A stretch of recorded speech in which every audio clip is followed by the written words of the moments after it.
you been on podcasts before? Is this like your 100th podcast? So you're like, oh, I know how to do this. I'm okay. I'm well versed in it, but I'm open to any suggestions you have for sure. All right. Well, I don't have any suggestions except to try to make bad dad jokes. Liana always makes fun of me for that. But, hey, I don't know what else to do at this point. It's just too ingrained. I'm with you. I just told my kids 3 before they went to school this morning. So, yep. Hello and welcome to Make It, Move It, Sell It. On this podcast, I talk with company leaders about how they're modernizing the business of making, moving, selling products. And of course, having fun along the way. I'm your host, Adam Honig, the CEO of Spiro.ai. We make amazing AI software for companies in the supply chain, but we are not talking about that today. Instead, today, we're talking with Alex Reneman, president of Mountain Leverage, the hands-free, eye-free company. And what that basically means is for distribution centers and other areas like manufacturing, they use voice-enabled workflow technology to help them be more productive. Alex, welcome to the show. Thanks, Adam. Appreciate you having me on. Great to be here. Tell us a little bit about voice-enabled workflow technology. What the heck does that mean? It's a mouthful, literally, right? So really what we're talking about is taking voice and applying it in a way. We all grew up in some kind of voice exchange. So we're taught our first things and how to do this and do that, what not to do. And so what this really is taking that kind of natural interface and applying it into a work process. And so, for instance, you can look at a warehouse where somebody today is maybe using a scan gun or even potentially a piece of paper that tells them to go where the product is and how much to get, and then picking that. Maybe that's ultimately going to get shipped to your house or to another distribution center, whatever it is. But instead of the worker looking at the device or at the paper, we actually voice enable it. So we say, go to aisle 15 and pick up, 3 cans of beans or whatever slot it is and get this item. When they get there, part of the beauty of this is their hands are free, their eyes are free. So it's a safety issue. If they're driving a forklift or anything like that, they're not looking at a screen. And then once they get there, they don't take their eyes off the work. When they get to the right location, they're looking at the location the whole time. They're grabbing the product, they're putting it away, and they're moving on to the next thing, as opposed to interacting with a device where maybe they're shifting focus, grab out of the wrong bin, even if they scan the right bin. There's all kinds of things like that. So it's a back and forth conversation from the system to the user and then back to the user. And then that data gets updated to whatever host system's running that workflow. So I'm kind of hearing Siri, but for people who are in a distribution center, like, hey, Adam, go pick this thing and put it over there, and sort of a way to keep your hands busy, which a lot of these guys, and it's mostly guys, I would say, are dealing with in a distribution center or a factory floor or something like that. It is like that. So it's surprising the diversity in a warehouse. You'd be shocked. It's all kinds of walks of life and ages and everything. But I'll tell you what's interesting. So if you had to use Siri, and look, Siri, Google Voice, all those guys have gotten a lot better. But man, if you had to use that for an 8 to 10 hour shift or whatever, you would want to throw your head through the brick wall. So it's a little bit different from a technology perspective, based around accuracy. So you're not having to repeat yourself a ton. It's not very wordy. I mean, you don't want to have a long conversation on the way to pick an item, right? It's kind of quick. It helps pace the work. And what I really love about it. So yeah, I mean, obviously when you hear about productivity and accuracy savings, it's great for the company. So the customer itself, they love that. It's just a way for them to save money and make sure they're being accurate. But from a worker perspective, the worker satisfaction, those jobs are tough. I mean, they're demanding physically, and also they can be kind of mind numbing. And when you have something that can help pace you in a great way, and some of that, you can put gamification around it if you want to do that. But the worker satisfaction goes up on this stuff. And that's really important in today's job market. Yeah, no, I can imagine. I mean, in talking with people, I'm hearing turnover has gotten really high, in a lot of these facilities. And so I would imagine even from like a training perspective, this kind of solution might be very helpful to people. For sure. I mean, obviously, if you have somebody who knows about all the function keys and various things on a scanner or whatever else, then those people can translate pretty well from site to site, but it's ramp up time. And so with voice, you walk in, again, we've all been using that interface from day one. It's a pretty simple process for sure. So sometimes people have trouble listening, as we know. How do they experience the solution? Are they wearing a headset, or is it talking over a speaker, or how does that happen? They are. There's various solutions out there. Some of them you can hear it only from like a wristband, so those kind of things. But when you're really optimally implementing voice, there is a speaker. There's a headset and a microphone that blocks out all the outside noise and all that. And it's a conversation that's pretty straightforward and very accurate. So you're not having a lot of repeat yourself, or didn't hear this or didn't hear that, or heard the wrong bin. It's really important. And I think when you look at that conversation and you go to the workforce, you mentioned people having trouble holding on to people today. I think there's all that whole conversation around this generation or this working generation. Some of that can be overblown, but the reality is across every generation, we all have interacted with voice, and we can take that interaction. So this fits some of those Or some folks might point to the younger generation needs this or needs that. Yeah, okay, fine. But they can have a conversation. And so it's a native interface for them to do their work. And then you can kind of pace in chunks, which certainly applies to many of the generations when you put all that together and start trying to stereotype in that way. So you do have TikTok feeding into it occasionally just to keep the younger generation engaged with it, I see. Absolutely. It coordinates dance moves amongst the team members on the factory floor. I love that. And so can you tell us a little bit about, one of your customers maybe? Like who's a typical customer for this type of solution? I would say everybody listening now has opened their fridge and pulled something out of it that has run across a voice system. So really all of your major grocers, most of your major retailers, all your distributors, a lot of the unknown cats that are in that supply chain model that people don't know the names of that really power things, right, and get things moved around the country and around the world. Those are the guys that are running voice for mission critical operations. I mean, they've got to get this stuff out on time. Never in a time in my career has supply chain been on the end of everybody's tongue. I mean, when the pandemic hit and we had supply chain problems, now, I mean, my 12-year-old son will come home from school and say, we talked about supply chain at school today. It's crazy. So it is one of those things. It's right there in front of everybody's face. It's fantastic to be right in the middle of that. It's a neat technology. It is. But it's more so about the outcomes that it can bring in those operations and with these challenges today. A lot of things that we talk about on this podcast are around like supply chain agility. I wonder, if using this approach, whether you're able to make the team more flexible too. Like towards the end of the day, things change a little bit, different order of operations needs to occur. Is that part of what the use case is that people are seeing? Yeah, that's a good call. I mean, I can give an example. We were working with a customer that had an assembly line, and they had a couple stations along their assembly line. One was maybe a 30-minute station. There's a 60-minute station, another 30-minute station. And instead of having to employ 3 people, they can employ 2 and have one person flex from one to the other because voice can walk them through those steps. Maybe you have a blow up graphic diagram that what they need to assemble. You take that into the warehouse. If somebody moves from picking to potentially putting things away or receiving or whatever, they can just switch right then. And so it is a flexible technology. Not only that, when you look in a warehouse, things change, and that's the only thing constant, right? Is change. And so the customer comes to the supplier and says, hey, we need to have these now in eaches as opposed to in a big case or whatever else. You don't have to move a bunch of stuff, right? You tell the software, you send those orders down and the worker can just continue to work. It's really, really adaptable to what's going on in the operation. Yeah, no, I can definitely see how it makes the whole team just that much more flexible as they're dealing with the day to day. Stepping back for a little bit, because you were working with a lot of companies in the supply chain, things seem to be getting better. You seem to be getting worse. Everything's all kind of mixed up. I mean, what's your take on where the supply chain is today?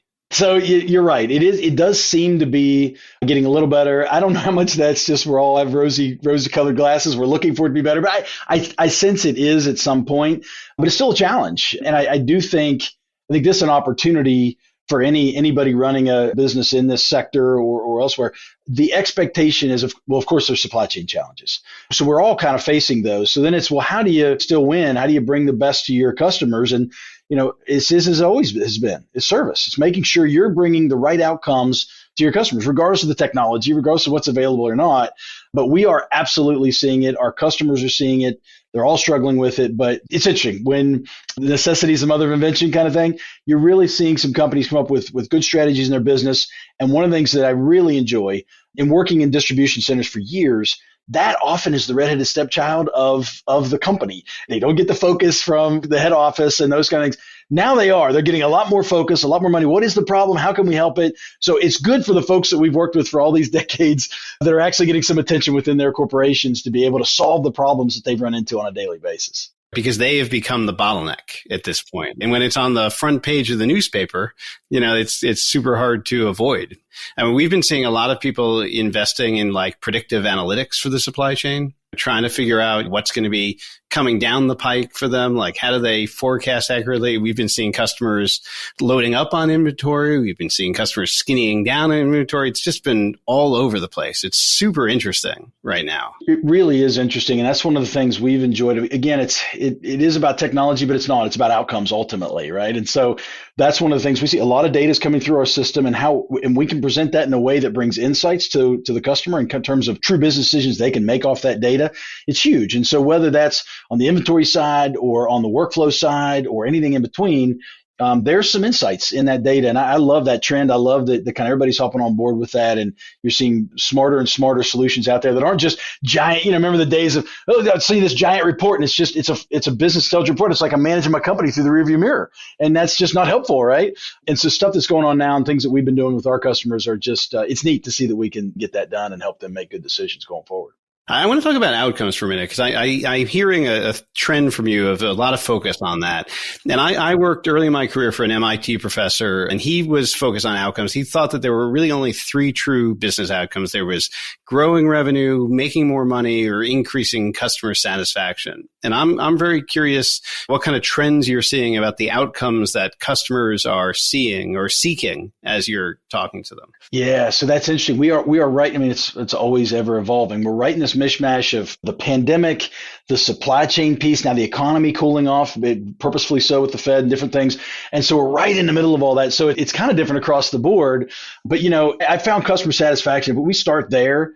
The money and the profitability and the growth come. You got to be strategic about it and savvy. But if you aren't truly getting customer satisfaction, I'm not in. I don't think that's the way to grow a business. So I do think we start there. But when you look at some of our customers and what they're looking for in this market, it's really interesting because you'll see different data that comes out in the industry. You'll see, okay, so because of what we see or we potentially see or fear or hear about the economy, we're going to reduce our technology spend. Okay, great.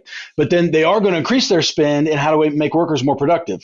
Oftentimes it's technology that can help the workers be productive. And so it's a really weird time. And that's why we try not to get too wrapped up in whether it is the technology or it's the thing or the widget or whatever. What are you trying to accomplish, Mr. Customer, Mrs. Customer? And let us help you guide to that outcome. And it may be technology, it may be voice, it may not be. We find a lot of our customers come to us continually about things that aren't voice related at all. It's an outcome they're trying to get to, and we try to help them get there. I find that like predictability seems to be such a high goal for most companies that yes, we want to have good relationships, but what drives those good relationships is being able to communicate and making sure we can set expectations and that we can get things done in the time that we tell people that we do.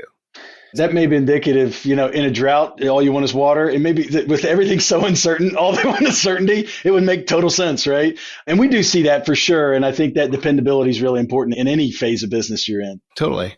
Well, tell me a little bit about what you're seeing from a HR perspective. I mean, a lot of the people I've been talking to have been saying that Great Resignation has caused a lot of turnover and turmoil. Are you seeing that in the distribution centers and the manufacturers that you guys work with? Oh, yeah. I mean, you see salaries going up, right? I mean, that's to try to keep people. It's more than that. I mean, I think savvy managers and companies know that it's more than just pay.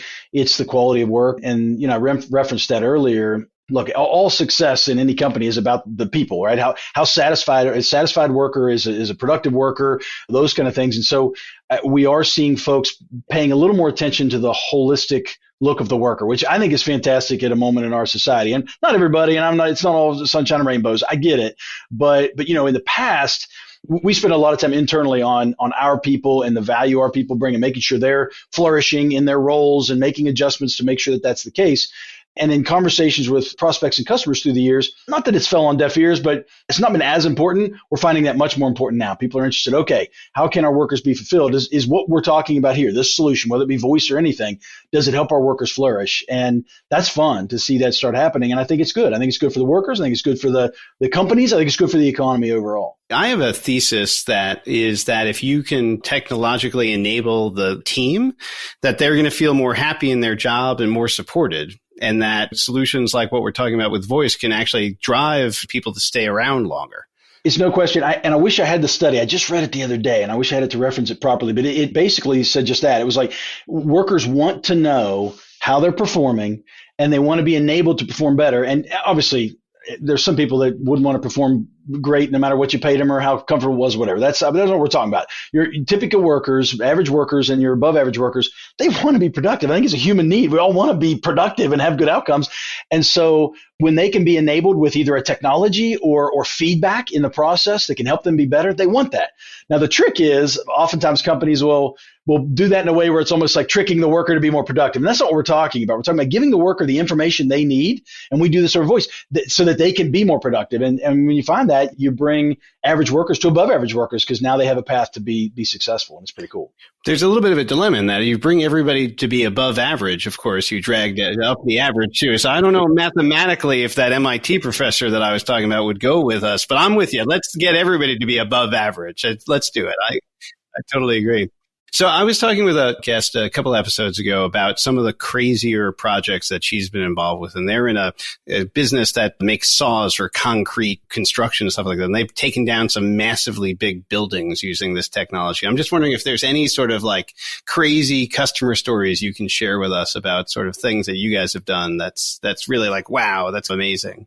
So I'd like to say, absolutely, here's this wild, crazy thing. We've got customers who do cool stuff, but it's cool stuff in a niche that's maybe nerdy niche for us. I mean, it's right now it's distribution, it's assembly. It's the things that are pretty straightforward. They do NISA with giant warehouses, the multiple football fields long and do some cool stuff. But now, I mean, by and large, it's pretty pick and shovel work. It's the grit that runs our economy and trying to get goods around the world. And so although it's cool to us, it may not be cool to most people listening on the podcast today. I think a lot of people on the podcast are into that kind of real work kind of thing. Like that's a thing. But doing the day to day, super important. Getting stuff packed and shipped. No money's going to be coming in unless we get that done. I can tell you that. I will tell you, there's some really interesting stuff that we've been looking at. When you work with a customer for a while and you gain their trust as a trusted advisor, sometimes you get into projects that you just never would imagine. And so we've been into things with RFID in terms of tracking things differently and robotics, augmented reality, all the things, all the buzzwords you hear out in the world. Customers want to try them with you when they trust you. And so we've been into all kinds of things like that. And it is really neat. But again, it's always about outcomes. Just because you can do it doesn't mean you should. Just like at Spiro, right? You guys can do all kinds of stuff with your software. If it doesn't create value for your customers, you're not going to do it, right? And so it kind of comes down to that. I know a lot of folks listening, if they're in the industry, are maybe looking and even sometimes have some anxiety about what's the next technology that's going to come and our competitor's going to install it and wipe us out or whatever else. I mean, there's still a lot of folks using 40 plus year old scanning technology, and it's still out there. And voice is certainly a solid choice. But it's interesting to see as robotics comes around the corner and what that'll bring in augmented reality. Obviously, we see those as complementary technologies, just edge technologies to what an operation is already trying to do. If it gets them a little further ahead, great.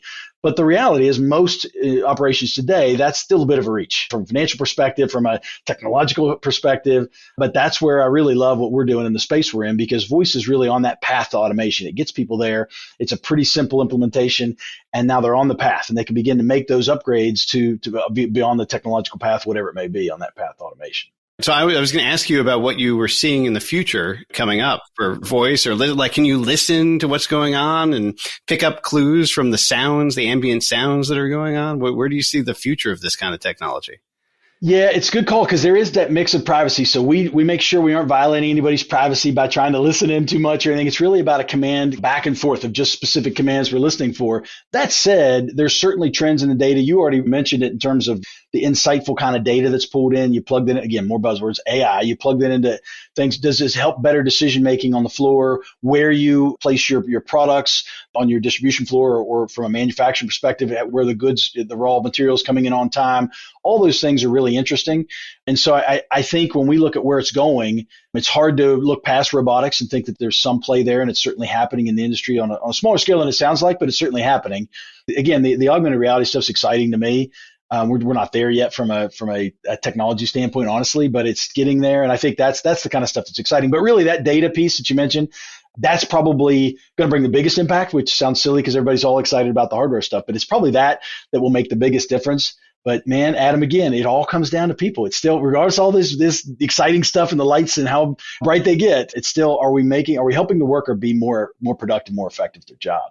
So if the predictive analytics just provide a report, then who cares? We got to help people get their jobs done. I'm totally with you on that. I mean, I've been personally feeling like, there's been a lot of investment in like smart manufacturing and things like that. And Are we really getting the return on it yet? Do we just have to, keep pressing, or is it, something else we need to focus on? I think it's a bit of an open question, personally. So it is. And I think the more you lean, you either go through the door or you fall to the side and go through the window. I mean, you get there, right? You keep pressing forward. And, certainly you look at their manufacturing plants, warehouses today, and like you say, the smart or lights out distribution centers where there aren't people in them, but there are people that are affected by that on one end or the other. And again, you're trying to create better outcomes there. And so I think we just got to keep leaning forward, but keep outcomes in mind. At least that's what we try to do. And it's served us well so far and served our customers well. And that'll continue to be our mantra until something tells me it isn't the effective one. Gotcha. Leaning forward, but not falling out the window, I think you said. I love that. I think we're going to have to use that for now. That's awesome. Alex, this has been excellent. I really, really appreciate your coming on the podcast. Talking about voice and how it can really help folks, fantastic. But I think even more, this conversation that we had about outcomes and how every business should really just be focused on what are their customers trying to achieve and how do we help them get there. That's the mission of every business, and I'm so happy you brought that up because it does get lost in the shuffle. This has been super great. Really appreciate that.